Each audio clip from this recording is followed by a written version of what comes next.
GDP data पारिस्थितिकी तंत्र और संबंधित विवाद। भारत और दुनिया भर में आर्थिक प्रदर्शन को मापने के लिए सकल घरेलू उत्पाद जीडीपी का उपयोग किया जाता है। यह किसी देश में एक निश्चित अवधि में उत्पादित सभी वस्तुओं और सेवाओं के कुल मूल्य को दर्शाता है।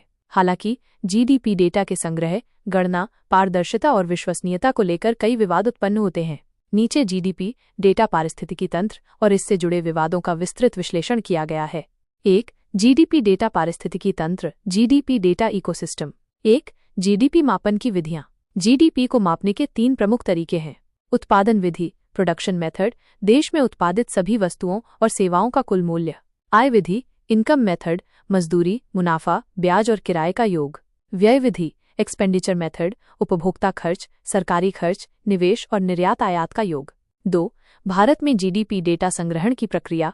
राष्ट्रीय सांख्यिकी कार्यालय एनएसओ जीडीपी डेटा एकत्रित और प्रकाशित करता है। मंत्रालयों, राज्यों और निजी एजेंसियों से डेटा लिया जाता है।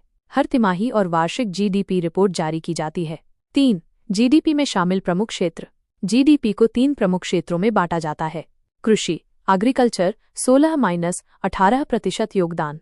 उद्योग इंडस्ट्री 28-30% योगदान। सेवा क्षेत्र सर्विसेज 50-55% योगदान।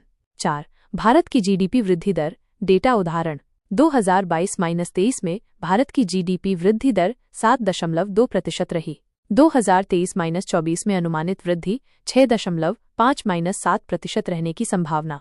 कोविड-19 के दौरान -7.3% की गिरावट देखी गई। 2. जीडीपी डेटा से जुड़े प्रमुख विवाद। 1. डेटा की विश्वसनीयता पर संदेह। 2015 में नई जीडीपी गणना पद्धति बेस ईयर 2011-12 अपनाई गई, जिससे संख्याएं विवादित हो गईं।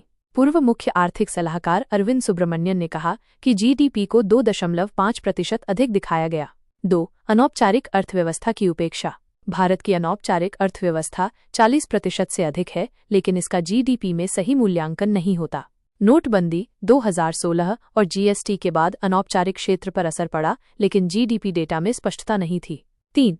सरकारी हस्तक्षेप और पारदर्शिता की कमी। सरकार पर आरोप लगे कि जीडीपी डेटा को राजनीतिक लाभ के लिए बदला जाता है। 2019 में एनएसओ के कई अधिकारियों ने डेटा रिपोर्ट जारी नहीं होने पर इस्तीफा दिया।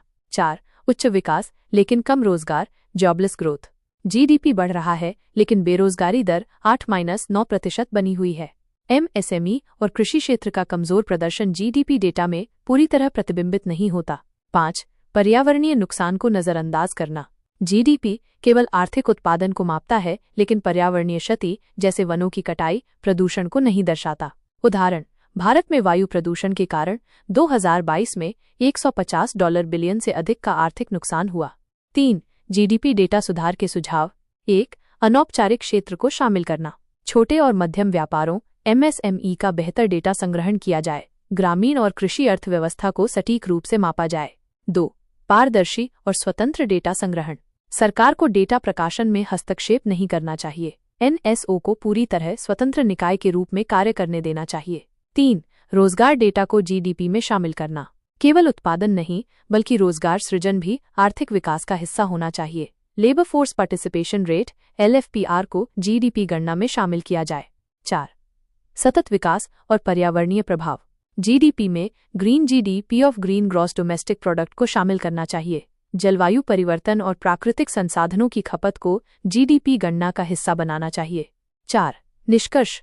जीडीपी आर्थिक प्रदर्शन का एक महत्वपूर्ण मानक है, लेकिन इसके डेटा संग्रह, पारदर्शिता और गणना पद्धतियों को लेकर कई विवाद बने रहते हैं।